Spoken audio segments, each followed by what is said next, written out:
Here it is, West Palm Beach. On my way from leaving South Florida now, and I decided to do another video log. I'm gonna attack my channel and spam it with video logs since I didn't do any gameplay videos over the course of the last 4 days. So, you know, give you something to hold you over until I start doing video game stuff again. So let's see. So I'm coming home from South Florida, where there lives a woman who I've known for about a decade. She was the first person I told about what happened to me 15 years ago. She was one of the very first people who I talked about with to the extent where I described it as I did in the video. Everyone else, it was just like, yeah, I got drunk and fooled around with people. But with her, I actually told her the whole true story, the whole truth. And now there's people rolling up now. Great. Apparently this is a good fishing spot. I didn't know that, but whatever. I'm pretty sure no one will really care. And I like this woman very much. And I didn't see her over the weekend. And it was unfortunate. And there was another woman who I'm trying to hook up with, and I didn't see her either. And I just want to talk about a few subjects. Not really regarding women, although like it's going to come from that kind of standpoint since I am a straight male. But if you're a straight woman or if you're gay, you can relate to this as well. And I'm talking about crushes, why we develop them, what are the good parts, what can you take away from it, and what are the bad things that a crush will hold you back from. So I think there's like 3 types of crushes. There's the crush where you just want to see the other person and you just want to hang out with them just because you like them a lot, or you enjoy their company, which is pretty common, you know. And in fact, it's actually quite good if you're talking to a lot of people, and if you have a lot of people on your list of, you know, potential suitors. Because let's say you have 10 people who you want to go out with, who you want to date, and you know, you have like just a certain amount of time off that you can spend time with them. You're going to be contacting each person like once a week. Compare this to, this can also be a bad thing, because you can just be focused on one person and contact them, that one person, 10 times in a week. I've experienced both, and I'll tell you one thing: the 10 different people in a week shakes out a lot more than one person than hitting up one person 10 times a week. It's just strength in numbers. It's what Real Social Dynamics, which is a network of dating coaches / motivational speakers. That's pretty much all they are. That's what they call abundance, okay? And I'm like spitting on my screen here, sorry. And what a crush really revolves around is their concept of scarcity. That means you only have one person in mind, and that's like the end-all be-all, okay? And the first level of crush doesn't really deal with that unless you're just talking to one person. And like I said, it's very common, and the thing is, society kind of wants us to think this way, to where it's like boy meets girl and boy gets girl. It doesn't work out that way. Or, you know, girl meets boy, or whatever it is. Does it work out that way? Very rarely. In fact, it kind of doesn't, okay? It kind of gets forced into working that way, where you, like, have no one else but that one person, you know what I mean? And that's like 1 in, like, 1,000, okay? Alright, so the second level of a crush is where you start romanticizing. You start developing traits in them that they may or may not have, but you are still convinced that they have said traits. I did this a lot in high school. There was a cheerleader who I liked a lot. She had a great body, you know, she was really pretty, very popular, everyone liked her, she liked everybody, or, you know, on the surface she liked everybody. Maybe she was obligated to like everybody because she was popular, and I really wanted to hook up with her. And oddly enough, she looked like my mom, who had just left me and my dad, so, you know, I was kind of looking for a replacement for her. I didn't know this at the time, but I did, for a long time, by the way.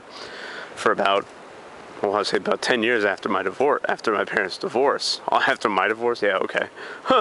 After my parents' divorce, I was really looking for a replacement for my mother who I thought I'd lost for good. But that wasn't the case, obviously. And, I had started creating traits in her that I didn't really know she had, because I didn't know her that well. I said, yeah, she's really nice to people, and like, I think me and her have a connection and stuff like that. And all these things I was just making up, because that's where you stop liking the person for who they are, and you start liking the idea of what you think of what you want them to be. In my case, 15 years ago, or 13 years ago rather, it was a replacement for my mother. I thought that this girl could take care of me. I was looking for girls who could take care of me. And is that a healthy thing? Absolutely not. For a heterosexual straight male, that is not healthy. And if you really do think that way, then I honestly believe like you should try and date women who you need to take care of. This way you can see it from their point of view. And I don't mean take care of financially or anything like that and buy them shit and, spend time with them and energy with them and go take them on vacations and buy them gifts and whatever.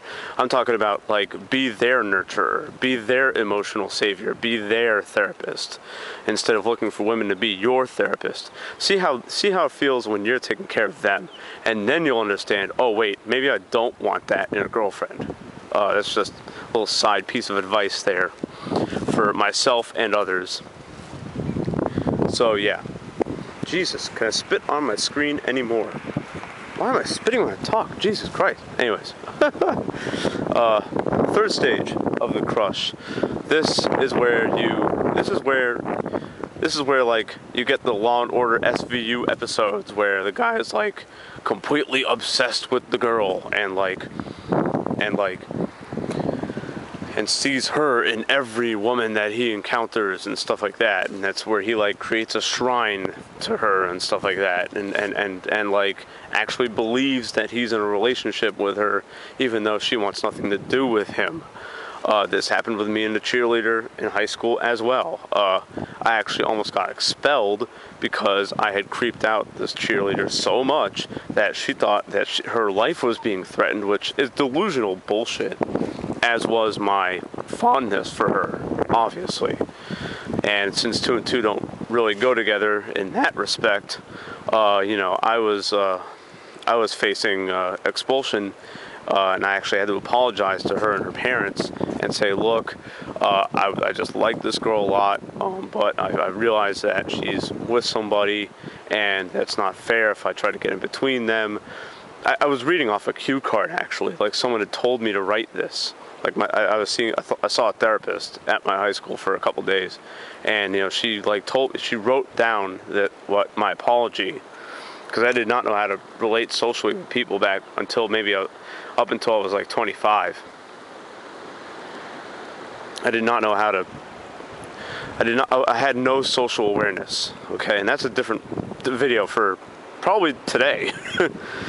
So, I had to apologize to this girl, and fortunately everything hashed out and I was able to finish high school. But that's like the third upper echelon of a crush. If you get to that third level, you gotta make yourself stop trying to hook up with the object of your affection. Because, what the hell was that? That's weird. A little fish, I guess, trying to pop out of the water and bite me. I don't know. Because when you're at that third level, not only are you projecting qualities of the person, you're also putting a lot of pressure on them, and you're putting a lot of unnecessary pressure on yourself, okay?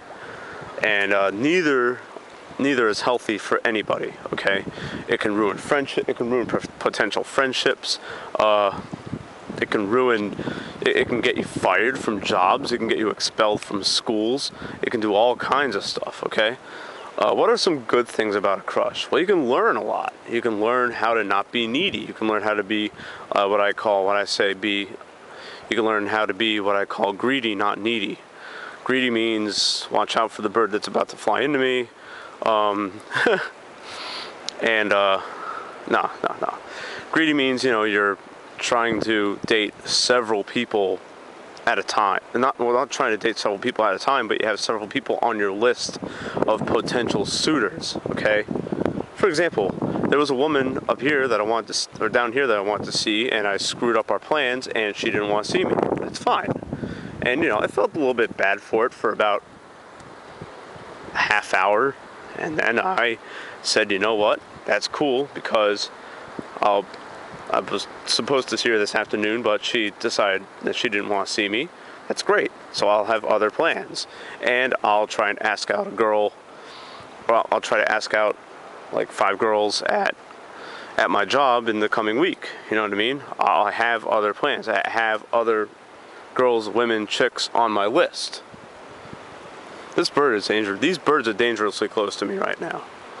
Like, they're about to like clip my neck off. Yeah, go away. Go that way. Thank you. Anyways. So to me, it's unfortunate, because I could have had a great time with her, because we were digging each other's vibe and texting each other and Facebook messaging each other all for a good week leading up to this. But I decided to make other plans, and that completely killed our plans, and it's my fault. And because I'm not crushing on this woman, I'm able to put things in that perspective. Now, if this woman were the only one on my list, if she was what Rihanna says, the only girl in the world, that'd be a different story. I would have gotten really upset. I would have gotten butthurt. I would have contacted her so many times to where she would completely lose all interest in me, and it would have been over. And I would have had to start over from scratch with other women. And when you're down like that, it's almost like a roller coaster theory, where you go all the way down and you can't go back up. It's really hard. You got to gain a lot of momentum. That's kind of how recovering from a crush is. So you can learn how to be greedy, not needy, through a bad crush experience. Bad things about crush, obviously, you're foregoing other potential suitors. Okay, for example, when I had the crush on the cheerleader, there were a lot of other girls in my high school who really liked me. They liked the way I looked. They liked the way I was unfiltered. They liked the way I was, making fun of everything around me. And a lot of them were really interested in me. Even my dad, when me and him would walk through the mall, my dad would be like, "Look, these girls are checking you out. You have a good look to you. You need to take advantage of that." And I didn't know how, because I wanted to hook up with the pretty cheerleader. Which is unfortunate, because I could have had a very rich dating life in high school if I didn't just focus on that one girl. And I actually feel bad if you're my age, like over 25, and you still have this kind of issue, because the older you get, the worse your bad dating habits become. This is why it's so hard for someone like my age, who has never had sex before, who has never had a relationship before. That's why it's so hard for them to get there, because it's just, you're digging the hole deeper and deeper and deeper and deeper and deeper. And that's hard. It's tough. I understand that. I mean, I've only had sex with 3 women in my whole life, but I know what it takes to get there. I know that I have to go out and meet a lot of women. I know that I have to date a lot of women. I know that I have to make the right moves. If you're older and inexperienced, you don't know this, and it's hard to. And since the older you get, the more experienced people expect you to be, it can cause a roadblock. So that's another side note there. Anyways, so you forego a lot of opportunities when you have a crush. You also put a lot of unnecessary pressure on yourself, because you think, okay, what do I have to do to get this one person? I have to do this, I have to do that. It's funny, because in high school I was known for being very unfiltered. almost abrasive and offensive at times, and I would just make fun of everything around me. That was how I interpreted the world back then. I was just like, you know what, I'm right, everyone else is wrong, and that's the way it goes. And a lot of people, and that was a very attractive trait back in high school, because when you're in high school, you know, you're not following laws. You don't need to abide by a whole bunch of rules. I mean, yeah, you can't be an asshole and start fights and stuff, but you don't need to be friendly. You don't need to be like that towards your peers. You don't need to be professional like you have to be at a job. You know what I mean? You can say what's on your mind and not get penalized for it. Rather, different than in college or even at your job. You know, you kind of have to maintain a certain level of professionalism. So in high school, I was very unfiltered, and people liked me for it. I wasn't unfiltered with the cheerleader, because I had always been told, if you like somebody, you have to be a gentleman. Is that the case? Well, if you're a legitimate gentleman, then yes. But if you're not, or if you're like me, who you wait until someone wins you over and then you're a gentleman, that's different. And I didn't know this 15 years ago. And so I completely was what RSD calls God